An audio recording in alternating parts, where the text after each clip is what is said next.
From UFOs to ghost and psychic powers, history is riddled with unexplained events. You can turn back now and learn the stuff they don't want you to know.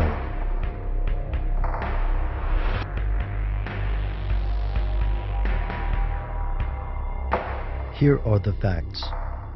The Black Panther Party for Self-Defense was founded in Oakland, California in 1966 by Huey Newton and Bobby Seale.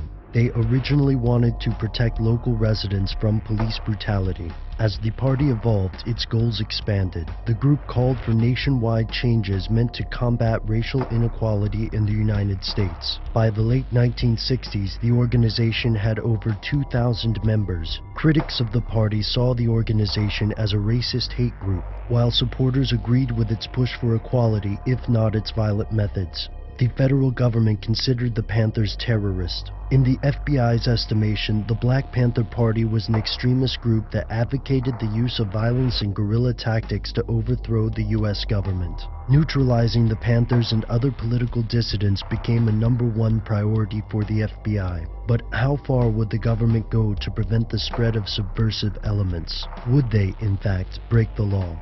Here's where it gets crazy.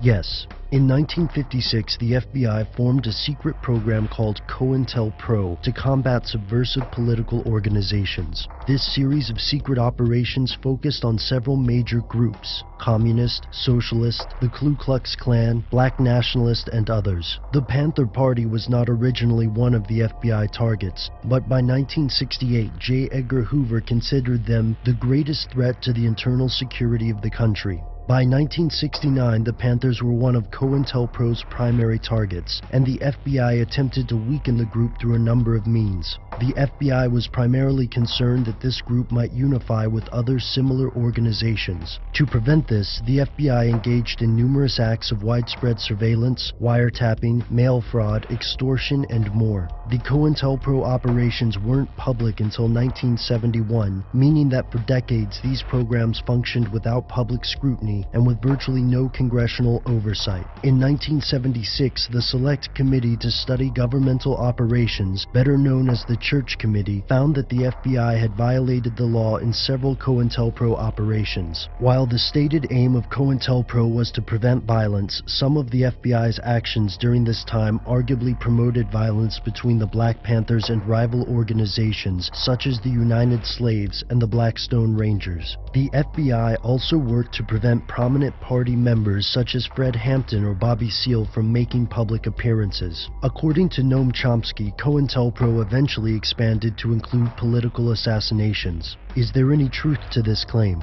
To answer this question, we must examine the death of Fred Hampton, who died during an FBI and Chicago police force raid on December 4, 1969. Hampton had a reputation as a remarkable political organizer, and he had the diplomatic skills necessary to unify rival black nationalist movements. Supporters of the Panther Party claimed that Hampton was assassinated, and that the government feared Hampton could become a visible leader unifying the Black Power movement. To this day, the FBI, the Justice Department, and the Chicago Police Force reject any claims of political skullduggery, maintaining that the raid was conducted correctly. In 1971, an activist group called the Citizens Commission to investigate the FBI stole COINTELPRO documents from a field office in Pennsylvania, exposing the project to public scrutiny. In April of the same year, the FBI terminated COINTELPRO. Yet numerous critics of the U.S. government believe that the strategies used in COINTELPRO operations are still in use today. But which strategies, and against whom? For now, that seems to be the stuff they don't want you to know.